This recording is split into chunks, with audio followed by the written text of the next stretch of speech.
third grade at ELA text at the passage of time.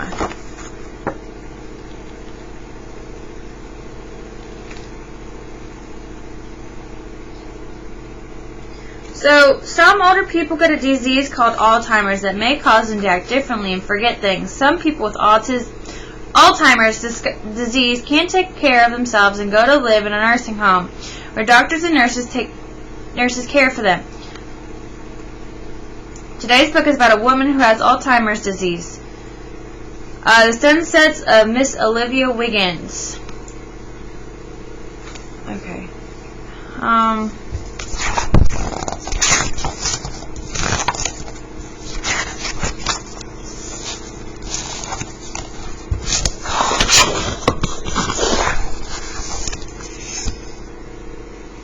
Miss Olivia Wiggins sits and looks at nothing and at everything, all at the same time. She spends much of her day just sitting with her hands folded in her lap, hands once strong, with nimble fingers that milked cows and gathered fresh eggs, hands that shelled peas, shucked corn, and quilted bed covers, hands that braided hair and soothed babies, hands that loved.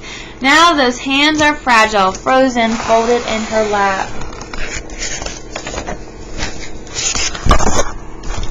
Miss Olivia, the nurse spoke softly. There's a lovely sunset this afternoon. The sky is streaked with pink. I'll move you over here where you can enjoy it. And he pushed her wheelchair to the west windows. Miss Olivia Wiggins had enjoyed many sunsets in her long life, but now she sat perfectly still, staring straight ahead at nothing and at everything, all at the same time. She didn't move, she didn't even blink, but slowly, quietly, she began to think.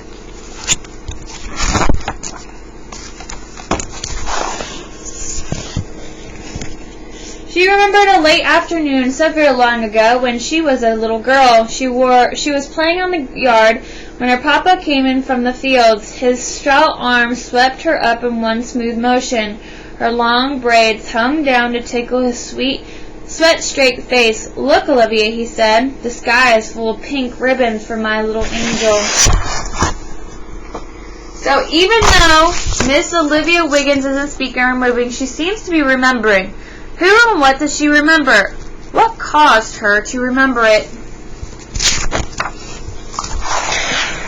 The nurse returned with two visitors. "Miss Olivia, look who's come to see you. It's Miss Angel and Troy." Angel leaned over and kissed Miss Olivia's forehead.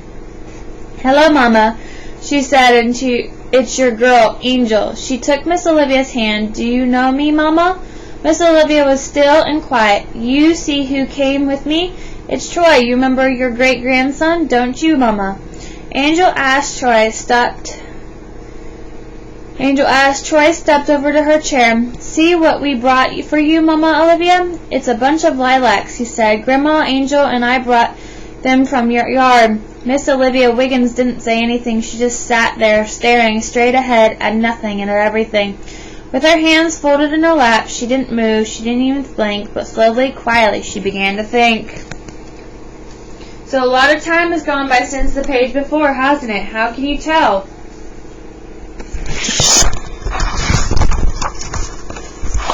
She remembered a Sunday afternoon. Ned Wiggins came to call just as he had every other Sunday that spring. She and Ned took a quiet walk along the creek. They sat among the fragrant spring blossoms and tossed stones into the river. They laughed together and watched the afternoon sky fill with the colors of violets and lilacs. That evening, as Ned Wiggins was leaving, Olivia knew he was the man she would marry. So in this picture, Olivia is looking at something in a small box.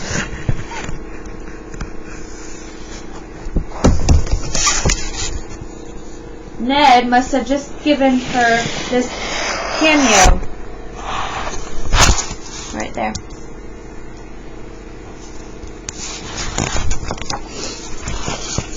Angel was rocking next to her mother while Troy stood by the window watching a family get out of their car.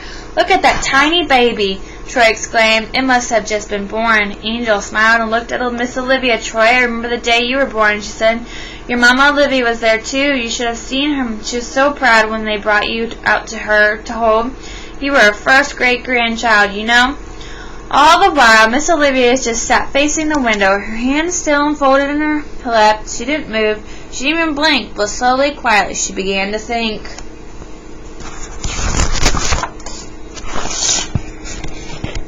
She remembered the cry of her first child as the midwife said, "It's a girl, Olivia." She wasn't sure if the golden glow that fell across the room that day was from the halo of a new angel or from the autumn sun. It didn't matter. It was a glorious day, and she decided to name her child Angel. So why do you think Olivia named her daughter Angel? Miss Olivia sat staring at the window. As Angel sat quietly next to her, Troy stood by his great-grandmother humming a tune she had sung to him when he was very young. That song in the fragrance of rose water were his only memories of Mama Olivia before his visit to see her here. The three of them faced the west window, staring at nothing and at everything. Troy leaned against the wheelchair, humming as he gently rocked it back and forth.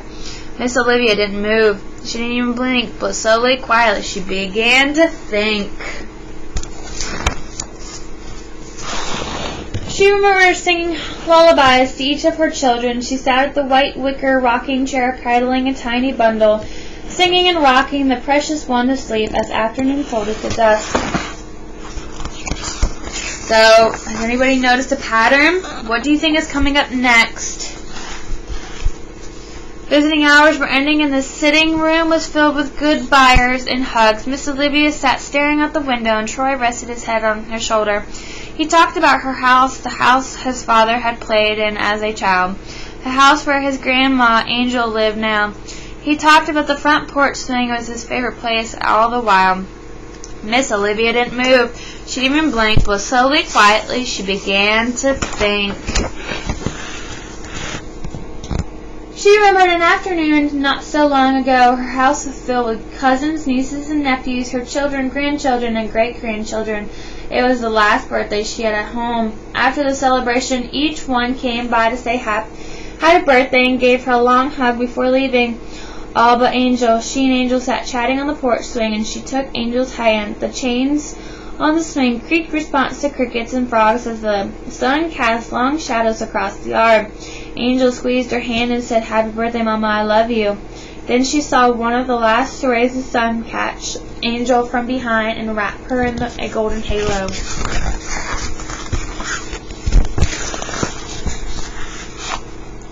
Troy walked around the wheelchair to face Mama Olivia, and he didn't know what to say. He had heard the grown-ups talking about her, saying that Mama Olivia didn't even know when people visited, that she didn't understand anything anybody said. But Troy and Grandma Angel knew better. He knew that Mama Olivia couldn't talk back, that she couldn't sing her song again, and that she didn't smell like rose water anymore. But she was still his Mama Olivia. He knew that she was always there waiting for his next visit. He smiled into her eyes as the last of the sun caught the strands of his blonde hair and surrounded him in light. Angel stood up slowly. "I hope you enjoyed that sunset, Mama." Miss Olivia didn't say anything, but Angel was almost sure she saw a smile. "Did you see that, Troy? You do your Mama Olivia a world of good." Then the nurse came to get Miss Olivia for dinner. Troy stood quietly next to his Grandma Angel. He waved and blew a kiss as Miss Olivia was wheeled away to the dining room. All the while, Miss Olivia Wiggins sat perfectly staring at nothing and at everything all at the same time.